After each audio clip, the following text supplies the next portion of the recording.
ক্ষমতা দীর্ঘস্থায়ী করতে বিএনপি গণভোট নিয়ে জনগণের সঙ্গে প্রতারণা করছে বলে অভিযোগ করেছেন এনসিপির নেতারা।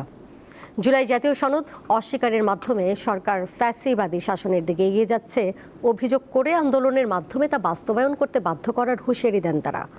জাতীয় নাগরিক পার্টির জ্বালানি, অর্থনীতি, মানবাধিকার ও গণভোট বিষয়ক জাতীয় কনভেনশনে এসব কথা বলেন তারা। জাতীয় নাগরিক পার্টির সংস্কার বাস্তবায়ন কমিটির উদ্যোগে রবিবার অনুষ্ঠিত হয় জ্বালানি, অর্থনীতি, মানবাধিকার ও গণভোট বিষয়ক জাতীয় কনভেনশন।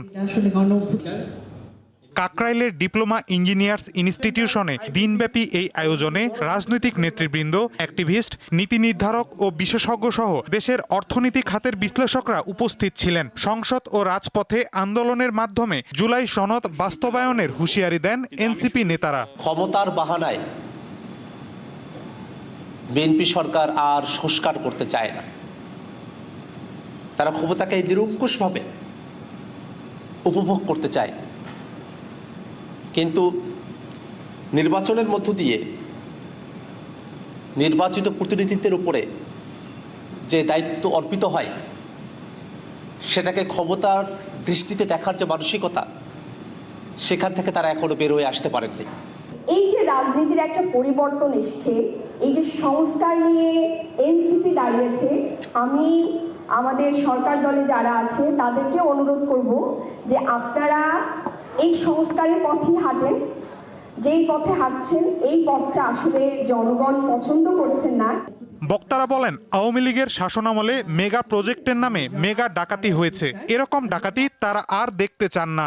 বাংলাদেশে বিগত 16 বছরে আমরা দেখেছি মেগা প্রজেক্টের নামে মেগা ডাকাতি হয়েছে, এবং এগুলোর মধ্য দিয়ে দিন শেষে আমাদের যে প্রয়োজনীয় যে মেগা প্রজেক্টগুলো ছিল সেগুলোকেও দীর্ঘমেয়াদে বাংলাদেশের মানুষের উপরে, দেশের উপর একটা বোঝা হিসেবে অবতারণ করা হয়েছে। বর্তমানে সরকারি বিএনপি রয়েছে, আমরা তাদেরকে আহ্বান করব যে বাংলাদেশে যেন আগামীতে আর মেগা প্রকল্পের নামে মেগা ডাকাতি না হয়।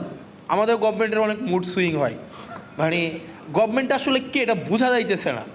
মানে এটা আসলে হাসিনার সময় না একটা বোঝা যাইতো যে ডিসিশনটা দিন শেষে কে নেয়।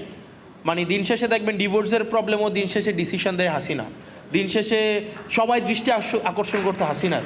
তো এখন আসলে এই জায়গায় মানে ডিসিশনটা আমার কাছে মনে হইতেছে there are so many governments within the governments. Voter মানেই তো কর্মী না, যারা ভোট দিয়েছিল যে বিএনপি এসে এইগুলোর সংস্কার করবে, তারাও এখন বিট্রেড ফিল করছে। সেজন্য আমাদের এখন আবার রিঅর্গানাইজ হইতে হবে।